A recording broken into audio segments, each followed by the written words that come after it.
Over the years, I've been fascinated by the idea of a lightweight adventure bike that can also double up as a dirt bike.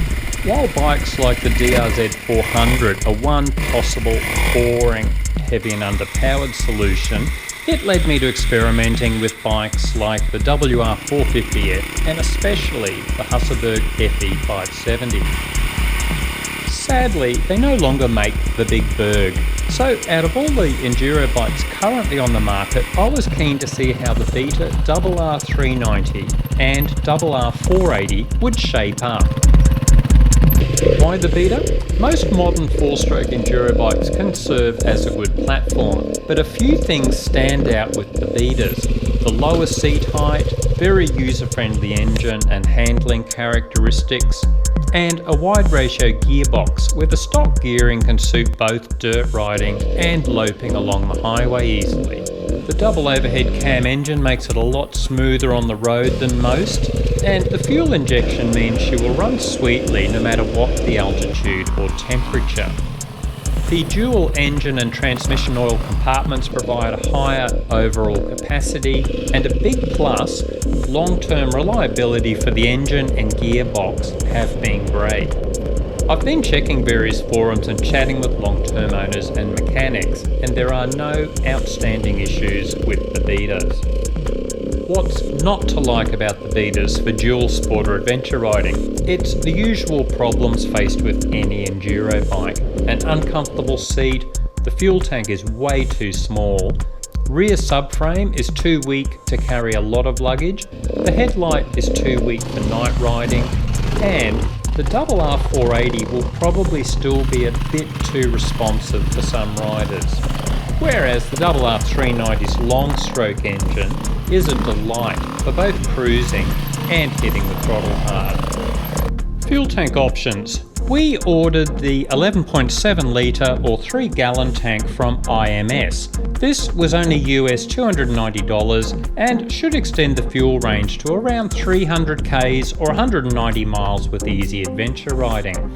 Apparently IMS now have a 4 gallon tank, which is great for anyone wanting even more range. An interesting idea also is this Behego Rally tank, which could be good if you like to keep a very low centre of gravity when adventure riding. Then just take it off for dirt riding. What about that hard seat that causes so much arse puckering? Apparently Seat Concepts is the most popular choice for Beta riders, but they wouldn't answer my emails. In the end I gave up because I stand most of the time anyway. A fun budget option can be to buy a block of medium density foam and cut your own comfy seat. Then just staple some vinyl over the top. Ugly, but mighty comfortable if you get it right. Enduro bikes have quite small foot pegs, the Beta is no exception. It might be worth looking at the Fastway pegs, which provide a bigger platform and can also be dropped down and back to give you more leg room on the bike. The engine. Both engines are superb, with the RR480 or RS500 perfect for anyone who wants a bike that will fly along when you crack open that throttle. Like most big fuel-injected thumpers, the throttle response is snappy from idle, but I highly recommend the G2 throttle tamer for only US $70. It transforms the bike into a pussycat at small throttle openings. See our review here.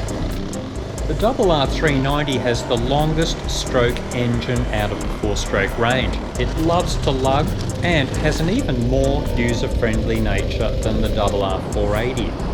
If you don't need ridiculous amounts of top-end performance, this bike is a great choice. The benefits of fuel injection are obvious: better fuel economy and automatic adjustment to elevation changes. However, it could be worth fitting a fuel filter sock in your tank for adventure riding, in case you get dirty fuel in remote locations. While many debate the usefulness of dual engine and transmission oil chambers, it does mean a higher capacity of 1.5 litres overall. And also on a very long adventure ride, you would only need to carry 750 mils to do the engine oil at 30 hours, as the lack of clutch slipping should mean the transmission oil will be fine for a lot longer. Logic would suggest you could extend that 30-hour oil change if you aren't pushing the engine hard, but by how much? I don't know, I'll leave that up to you. Even 30 hours should get you around 2,000 kilometres of dual sport riding before an engine oil change. The only real drawback with the engine? These 4-stroke beaters use plastic oil pump gears. These are meant to be replaced every 100 hours. Most riders are putting the metal gears from Buono in, and then they can just forget about them. Tyres, a huge range of options here, starting with the cheap Dunlop D606 and Pirelli MT21s to all sorts of hybrid and adventure tyres. I was very keen to try Golden Tyre's new adventure rear, the GT723, but it's not in Australia yet. On his around the world tour, Lyndon Poskett has been reporting an incredible 7,000 kilometres lifespan with this rear, even with a lot of high-speed road work. For now, I opted for Shinko's hybrid rear tyre, the 505 Cheetah. Great grip on the road with its soft compound and close set knob pattern, and seems to be wearing well too. See our Shinko review here. One thing I would highly recommend on the front is a high profile front tyre. I'm running the Golden Tyre GT216 Fatty, which adds to the already excellent inline stability of the Beta at speed. A lot of guys fit steering dampers to enduro bikes for dual sport riding, but I think this high profile tyre is an excellent alternative. For any highway riding, always get your tyres balanced properly, or those rim locks will have you shaking and bouncing your way down the road. In the USA, tubeless are not approved for road use, but personally I hate punctures. The tubeless setup lets you continue riding if you want, or simply pull out your tubeless repair kit and plug that hole. 2 minutes later, you are on the road again. Lovely. Do you need a push drive rear hub? There are cases of KTM enduro bikes eventually wearing the countershaft splines with extended road riding, and by extension the Husqvarna FE570s using essentially the same engine. Even with a push drive hub, my FE570 countershaft was looking quite worn by 12,000 kilometres. The good news, I've checked around and there are no known issues with adventurised beaters in this respect. But if you plan on a lot of road miles, I would still consider a push drive hub. Hit pause to read more. Luggage is always tricky on enduro bikes. That weak rear subframe means you can't hang a lot off the rear. And you don't want to anyway. These bikes are so light, they handle very strangely if you don't keep that weight centred. The budget option? I used to just strap dry bags to the side of the FE570 with bungee cords, centred the weight nicely and kept it low for a total cost of around $40. The next budget option is something like this third gear luggage bag, which is only Australian $75 here and works great on enduro bikes. Then you get into the good stuff. Krieger, Wolfman, Giant Loop, Nomad Rider. You can spend a shitload of money on soft panniers, tank bags, fender bags. The key is keeping that weight centred and ideally down low. One handy aspect of the Beta is those rear grab rails under the seat, which make excellent mounting points for luggage.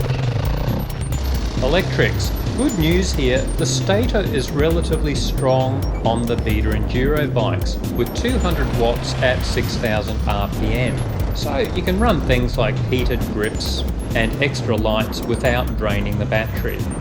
And that weak headlight? By enduro standards, it is actually quite good, but if you plan on riding at night, it will pay to upgrade. The LED lights have finally come of age. Personally, I think it's worth bypassing the HID lights and skip to something like the Cyclops LED headlight. Only US $65 and a ridiculously bright 3600 lumens on high beam that only draws 40 watts. And you can double that for an extra $10. LED light bars have also dropped dramatically in price and could be worth looking at. This RR480 has all the usual gear you would expect for dirt riding, such as hand guards, and mostly I use the heavy duty stuff from Force Accessories, radiator guards, bash plate and case saver. For light adventure work this may be overkill, but for long trips it pays to minimise your chances of damaged radiators and engine cases. I particularly like the case saver, just in case that chain snaps, then holds your case in the middle of nowhere. And ditto for hand guards, they are great for not worrying about clutch and front brake levers if you drop the bike. Old man setup. I'll do a whole video on this soon, so I'll be brief. Lots of adventure riders are old farts. If you like to stand a lot, these steg pegs take a lot of strain off your upper body.